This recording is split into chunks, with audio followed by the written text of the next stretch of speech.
Spartan Survivors, a bullet heaven of Halo, which is a fancy way of saying it's a Vampire Survivor clone, has gotten official Xbox approval. That's not too uncommon, as unlike Nintendo, Sony, and even Sega, Microsoft likes fan projects. Surprisingly, it was Halo Studios that reached out to the Spartan Survivor devs and formally gave their blessing, only requesting that the devs add a legal footnote to the game's credit and store pages to ensure that people understood that it wasn't an official game. Welcome to Necro News, the show where we cover the hottest gaming news from the last week. This week, we're covering the cancellation of Hytale, Nintendo and Riot doing stupid things, e-celebs, and a whole lot more. If you like the video, be sure to subscribe to the channel to stay up to date with the hottest gaming news. On June 23rd, Hytale was announced to be cancelled 6.5 years after its announcement trailer back in 2018.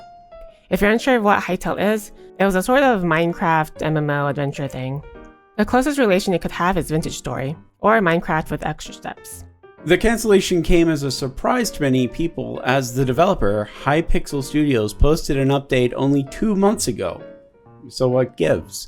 Well, according to Noxy, the CEO of Hypixel, it was primarily driven from the vision of the game constantly growing over the years since its announcement, and a forced change in game engine being required by Riot Games back in 2022, which was already 4 years into development.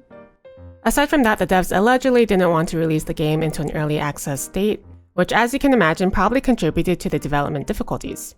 But don't worry too much right now, as there is still a possible chance for the game. Simon Hypixel, the owner of the Hypixel Minecraft server, has stated he's willing to put down $25 million to continue development of Hytale, specifically the version before the forced engine change. Also, the studio behind Vintage Story has announced they are willing to hire former Hytale devs to work on Vintage Story, as Tyron, a team lead at the Vintage Story Studios, was himself a former Hytale dev. So for those of you who care about Hytale, don't lose hope just yet. I'm not hating on Nintendo when I say that Nintendo hates fun. It's just ironic that a company that prided itself on fun is now the Disney of the video game world.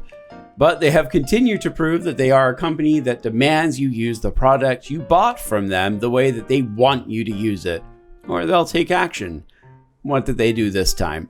Well, it's actually 2 things, both of them about Mario, and both of them are equally ridiculous. Booster is actually being objective for once.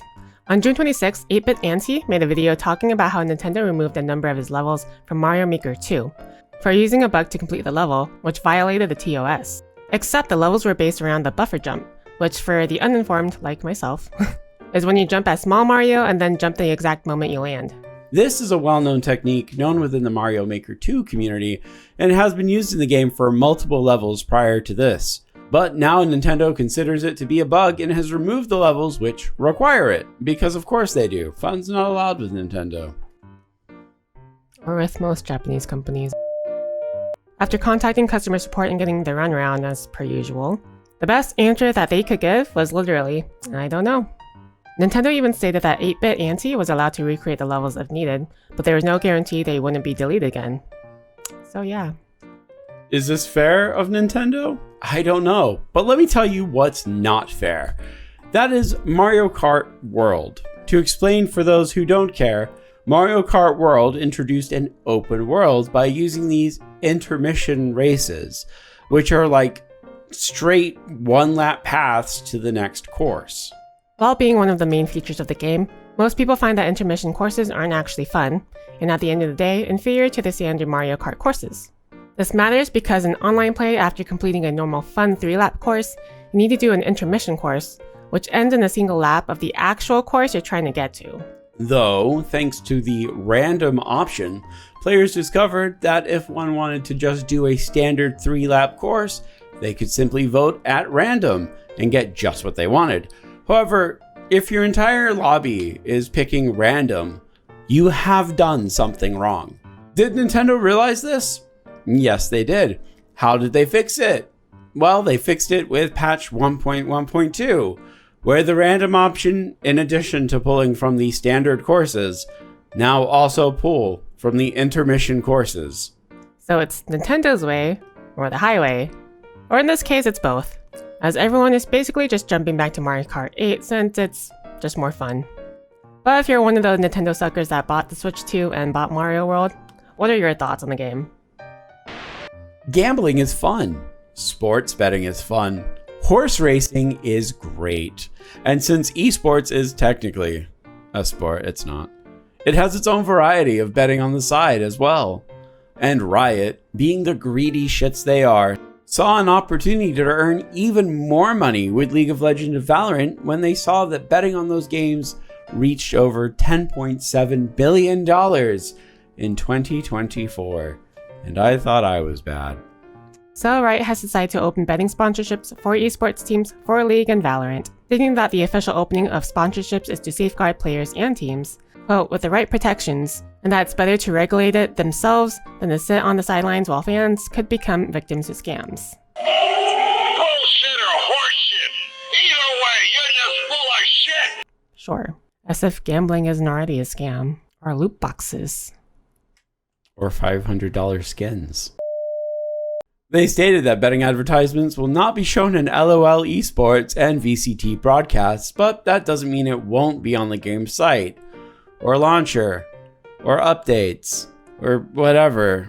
Who would bet on League in any capacity? Why is that a thing? I feel like that violates some laws. You're promoting gambling on a T-rated game. Why the fuck didn't the company think of that before doing this? Do you think they care?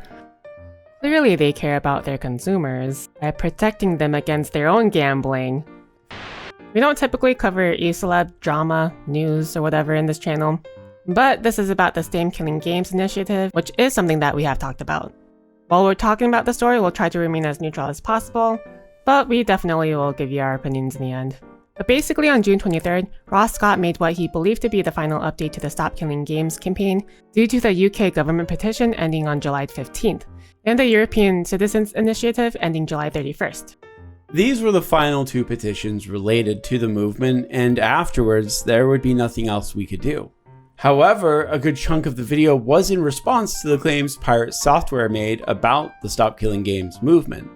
Ross believes that the videos created by Thor were intentionally misleading the goals of the movement, and because of this, the success of the movement was severely impeded.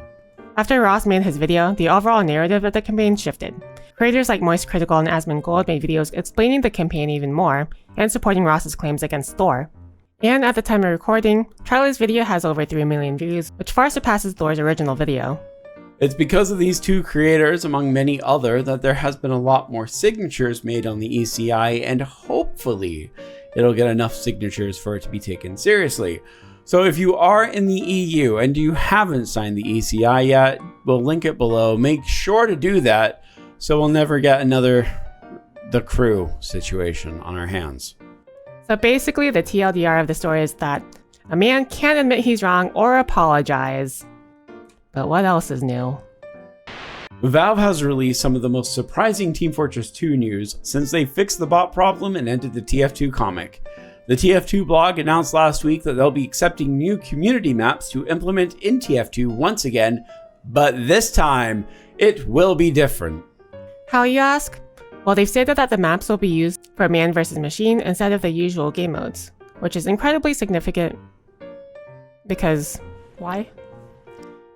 Because the last update for man versus machine was back in 2013, which is 12 years ago. Anyway, Valve announced that the deadline for submitting maps and missions will be August 27th, with the update itself set to drop around Halloween later this year. Though the maps don't need to be Halloween themed. Hey, we got a sponsor. Kind of. And even though last week I said Kickstarters are bad, we're promoting a Kickstarter. Yeah, but I wouldn't be doing this unless 3 requirements were met. 1, it was recommended to us by a close person who is also associated with the game. 2, it has a playable demo. And 3, Ellie liked the look of it. So we're going to talk about Necro Fugitive. It's a 2D stealth action game where you can transform into either enemies, to sneak past them, or just become a monster and destroy them. It has a neat medieval aesthetic. If you want to try the demo, we'll link it down below. The company behind the game, Black Garden Studios, released a neat little robot Western-styled Russian roulette game that I really like. And you guess why? And you guess why I like it? Do you know? Anyway, if you want to support the Kickstarter, we have an affiliate link down below, so use that to help support them and us. But definitely play the demo first. While we have faith in our friend Senpai, we also know how Kickstarters go, so. Necro Fugitive, a game by Black Garden Studios. Coming to PC and console with your help. Any early games coming out this week? The only one I care about is Mecha Break. And here's our schedule for this week. More Elden Ring and Lies of P, surprise. Well, that's it for this week's Necro News. Thank you all very much for watching. If you've made it this far into the video, like the video. Thanks. Well, I guess you can also put a thumbs up in the comments. But definitely like the video first. And as always, thank you to our channel members for supporting us. The first or second week of July, we might do a fighting game tournament for our members. So if you have game suggestions, let us know in the comments. With that being said, that's all we've got for you. So until next time, everyone. Goodbye. Goodbye.